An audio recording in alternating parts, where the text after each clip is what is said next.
In 1882, Friedrich Nietzsche staged a confrontation in the marketplace.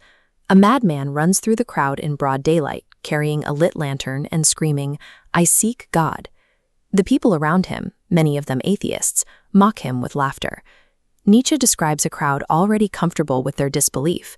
They laugh because they have not yet realized that removing God leaves them standing on the edge of a cliff they cannot see. They are the fools, ignorant of the consequences following their own rejection of the divine. This diagram illustrates the architecture of European morality over the last 2 millennia. Values like human equality, the duty of compassion, and the discipline of guilt do not float in midair. They rely on the structural foundation of a divine judge and creator. Every soul was equal because it stood equal before God. Removing that theology shatters the foundation of Western morality. The values do not simply persist on their own. Instead, they collapse, opening a terrifying void beneath society's feet. Nietzsche was writing during the consolidation of the German Empire in the 1870s and 80s. Across the continent, rapid industrialization and scientific breakthroughs were quickly eroding the intellectual ground beneath Christian doctrine. Charles Darwin replaced the necessity for divine creation with the unguided mechanism of natural selection. Karl Marx argued that the dominant moral ideas of any society are actually practical tools used by whichever class controls economic production. And Arthur Schopenhauer drew a bleak conclusion from these shifts. Existence is driven solely by a blind, purposeless will. These thinkers dissolved the absolute truths that had governed Europe for centuries. They left a vacuum of meaning that society was entirely unprepared to fill. If our concepts of good and evil are not eternal laws handed down by a divine creator, where did they originate? Nietzsche answered this by tracing a psychological history of moral feeling. This diagram illustrates master morality. The powerful defined their strength as good, viewing the weak with indifference. But the powerless developed slave morality. Unable to defeat their masters physically, they used psychological redefinition, ressentiment.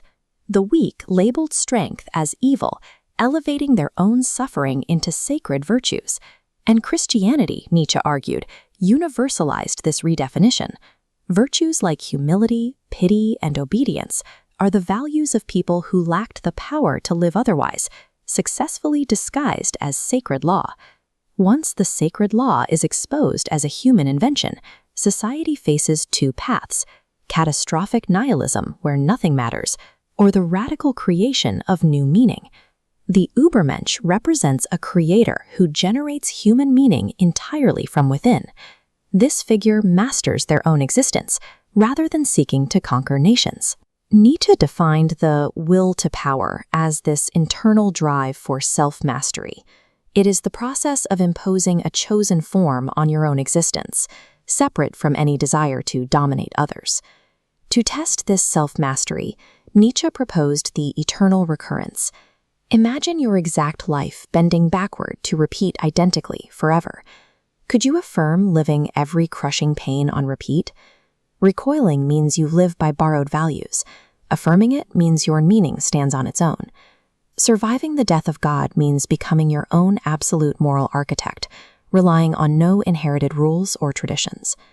In January 1889, Nietzsche suffered a total mental collapse in Turin. He spent his final 11 years completely stripped of his agency. After he lost his mind, control of his literary archive fell to his sister, Elisabeth Forster Nietzsche, a prominent anti-Semite who had helped found an Aryan colony in Paraguay. Elisabeth selectively edited his notebooks, stripping the Übermensch of its context. She weaponized his philosophy to serve German nationalism and eventually Adolf Hitler's Third Reich. While scholars in the 1950s and 60s successfully restored his original texts and proved his hatred of nationalism, the historical damage was done. This historical hijacking reveals a terrifying vulnerability embedded within the philosophy itself. This structural weakness persists even after the scholarly corrections. The philosopher Bertrand Russell identified a critical problem with removing universal moral principles. Russell argued that if there is no objective standard applying to everyone, there is no logical ground to say the Nazis used Nietzsche wrongly. You can only say they used him differently. Nietzsche would respond that the distinction is clear. Creation comes from strength and self-mastery, while tyranny comes from the resentment of the weak.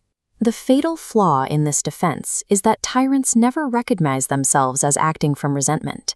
Without an external rule, you cannot distinguish self-overcoming from selfishness from the inside.